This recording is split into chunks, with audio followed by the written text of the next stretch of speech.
Let's dive straight in. Number 10. The Cannibalism at Jamestown. During the brutal winter of 1609, the English settlers in Jamestown, Virginia, were pushed to the absolute edge of survival. A hurricane had scattered and delayed their supply ships, and the few that eventually arrived were badly damaged. What followed became known as the starving time. Food supplies ran out quickly. Crops failed. Trade with the Powhatan tribe collapsed. The settlers were trapped inside their fort with no way out. At first, they consumed anything they could find: horses, dogs, cats, rats, even boiled leather from their shoes. But as conditions worsened, desperation turned horrifying. They began eating the dead. One survivor recorded a chilling account of a man who murdered his pregnant wife, salted her flesh, and ate her. When discovered, he was executed. For centuries, historians dismissed these stories as exaggerations or propaganda, part of efforts to discredit English colonists. But in 2012, archaeologists uncovered undeniable proof. In a Jamestown trash pit, they found the skull of a teenage girl. The bones showed clear-cut marks, precise incisions on the face, and hesitant, uneven chops at the back of the skull, suggesting someone inexperienced had tried to break it open. Her jaw had been forcibly pried apart. Forensic analysis confirmed she had been cannibalized, her brain and facial tissues removed for consumption. They named her Jane. Her remains were discarded alongside animal bones, not buried with dignity. The stories once dismissed as myths were, in fact, grim reality. Number 9. Rogue waves. For centuries, sailors told tales of massive waves, towering walls of water appearing out of nowhere in otherwise calm seas. Scientists didn't believe them. According to traditional wave models, waves reaching 100 feet were considered nearly impossible, something that should occur maybe once every 1,000 years. Sailors were assumed to be exaggerating. But then ships started disappearing. In 1978, a massive cargo vessel vanished without even sending a distress signal. The only evidence left behind was a lifeboat found crushed and twisted, discovered nearly 60 feet above sea level on wreckage. Something enormous had struck it. Then came the breakthrough. On January 1, 1995, a laser sensor on an oil platform in the North Sea recorded a single wave measuring 84 feet high, surrounded by waves only half that size. For the first time, a rogue wave had been scientifically measured. Soon after, satellite data revealed even more. Within just 3 weeks in 2001, 10 rogue waves exceeding 80 feet were detected. These weren't rare events. They were happening far more often than anyone had imagined. Scientists eventually discovered the cause: constructive interference, where multiple wave systems align and combine their energy into a single towering wall of water, often preceded by a deep trough. The legends were true. Number 8. The asteroid that killed the dinosaurs. About 66 million years ago, dinosaurs vanished from Earth. For decades, scientists debated the cause. Many believed it was due to gradual climate changes or massive volcanic eruptions. Then, in 1980, physicist Luis Alvarez and his son Walter proposed a shocking idea: a giant asteroid impact. The scientific community rejected it immediately. It sounded more like science fiction than serious research. But they had evidence.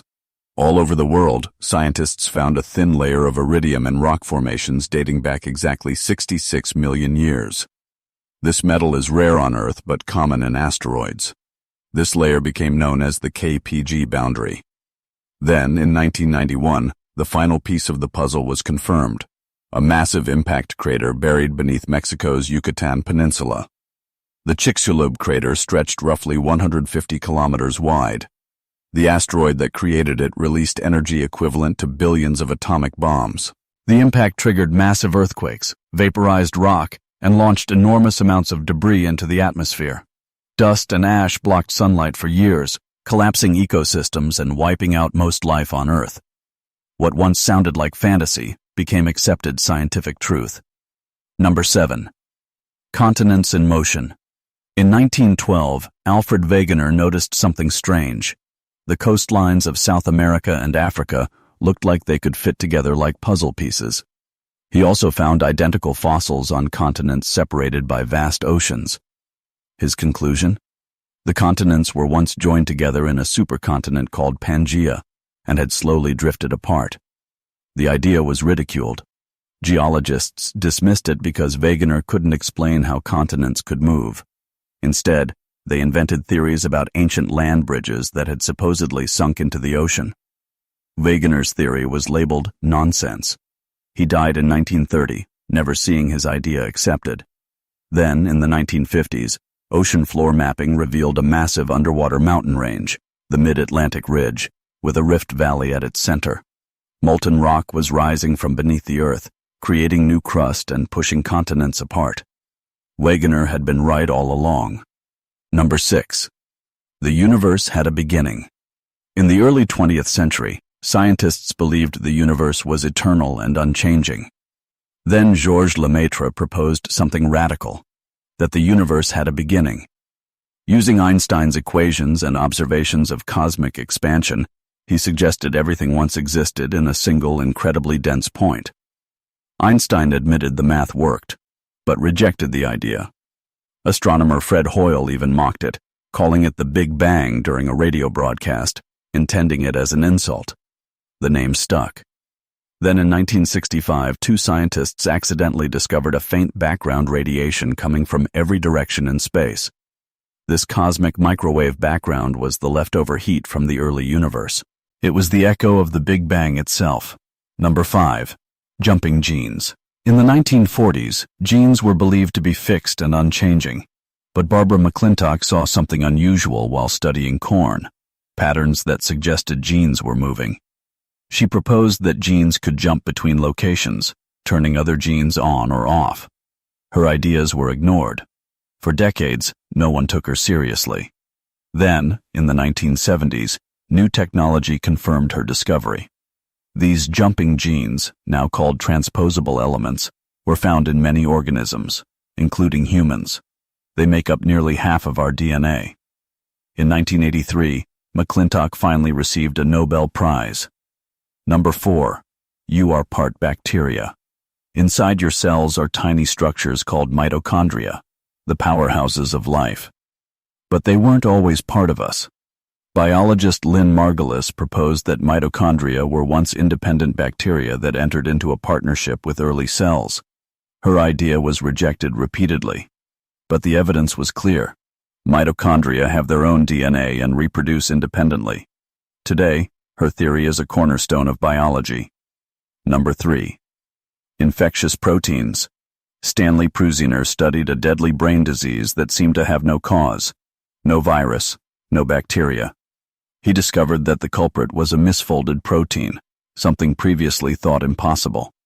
These proteins could force other proteins to misfold, creating a chain reaction that destroyed brain tissue. His work was ridiculed, but he proved it. These prions are now known to cause diseases like mad cow disease and are linked to neurodegenerative disorders. Number 2. Ulcers are caused by bacteria. Doctors once believed ulcers were caused by stress and diet. Then Barry Marshall and Robin Warren discovered bacteria living in the stomach lining. No one believed them, so Marshall drank the bacteria himself. He developed symptoms, and then cured himself with antibiotics. He proved ulcers were caused by infection. Number 1. Hand washing saves lives. In the 1840s, childbirth was incredibly dangerous. Dr. Ignaz Semmelweis discovered that doctors were spreading infections because they didn't wash their hands after handling corpses. When he introduced hand washing, death rates dropped dramatically. But instead of being praised, he was mocked and dismissed. He died tragically, never seeing his discovery accepted. Today, hand hygiene is one of the most important practices in medicine. That's it for today. More mind-blowing stories coming soon.